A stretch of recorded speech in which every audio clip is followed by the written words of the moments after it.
তো অনেক দিন পর শাড়ি পরে তারপর দুটা রিলস বানিয়েছি আর সবুজ চুড়ি পরে নিয়েছি শ্রাবণ মাসে। তো কেমন লাগছে আমাকে প্লিজ কমেন্টে বলবে।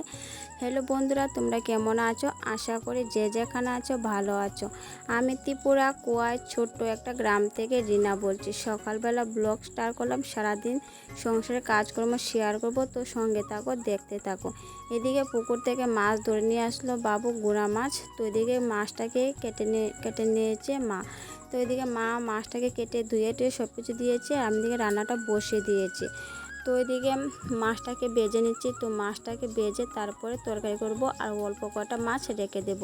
আর এদিকে হঠাৎ করে বৃষ্টি পড়ছে, বাজে একটা 2-3 হবে বেজে গেছে। তো আমি স্নান করে নিয়েছি।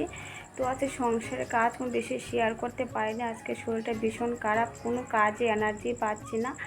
যাই হোক, আর বৃষ্টিও চলে এসেছে, বৃষ্টি ভিজে কাজ করে সর্দির জ্বর চলে আসবে, তার জন্য আর বৃষ্টি ভিজে কাজ করিনি। তো বন্ধুরা, ভিডিওটা একটু স্কিপ করে দেখো না, ফুল ভিডিওটা দেখো। যদি ভালো লাগে please like comment share subscribe করে পাশে থেকো। আর কদিন বাদে আমাদের বাড়িতে অনুষ্ঠান হতে চলেছে। তো যাই হোক, কী অনুষ্ঠান হতে চলেছে আমি এখন বলবো না, আস্তে ধীরে বলবো তোমাদেরকে। যদি আমার রেগুলার ভিডিও দেখো তাহলে বুঝতে পারবে। তো বাড়িতে অনেক কিছু কাজকর্ম, তো বৃষ্টির জন্য কোনো কাজই করতে পারছি না। তো আস্তে আস্তে সব কিছু কাজ করে নেব, বেশি দিন বাকি নেই, হাতে গোনা মনে আর 5-6 দিন বাকি আছে আমাদের বাড়িতে অনুষ্ঠানটা। তো চলো সঙ্গে থাকো।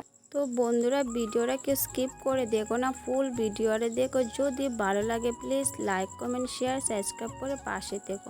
আর এদিকে হঠাৎ করে বৃষ্টি পড়ছে, যে পরিমাণে ভালো লাগে না। আর এদিকে একটু বাজারে গিয়েছিলাম, তোমাদেরকে বলে দিলাম যে আমাদের বাড়িতে আর কয়েকদিন বাদে অনুষ্ঠান। তো বাজারে গিয়েছিলাম, তো কী কিনে এনেছি বলবো না এখন, আস্তে ধীরে সব কিছু শেয়ার করব তোমাদের মাঝে। আর এদিকে খুব রৌদ্র উঠেছে।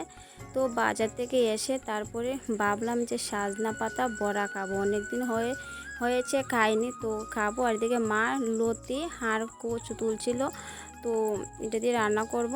তো বন্ধুরা, কে কোন জায়গা থেকে আমার ভিডিওটা দেখছো প্লিজ কমেন্টে বলবে, তাহলে আমিও বুঝতে পারবো যে আমার বন্ধুরা কত দূর দূরান্ত থেকে আমার ভিডিওটা দেখছো। এদিকে আমি সাজনা পাতা কাটছিলাম, তো কেটে দিকে আমি একদিকে ভাত বসে দিয়েছি তাড়াতাড়ি করে, তখন প্রায় অনেকটা দেরি হয়েছে। আর শুকনো লঙ্কা বেজে নিয়েছি, কারণ শুকনো লঙ্কা বেজে বড়া দিয়ে ভাত খেলে ভীষণ আমার মজা লাগে, ভাত ভালো লাগে। তো এদিকে আমি এক এক করে পাতা ভরা করে নেব। তো বন্ধুরা, ভিডিওটা বেশি বড় করব না, খুব ছোট করে করব। যদি ভালো লাগে please like comment share subscribe করে পাশে থেকো। আর এদিকে রাতের বেলা একটু খিচুড়ি করেছিলাম চুলাতে, তো এদিকে কাঁঠাল বিচি ভাজা খিচুড়ি। তো ভিডিওটা যদি ভালো লাগে please like comment share subscribe করে পাশে থেকো।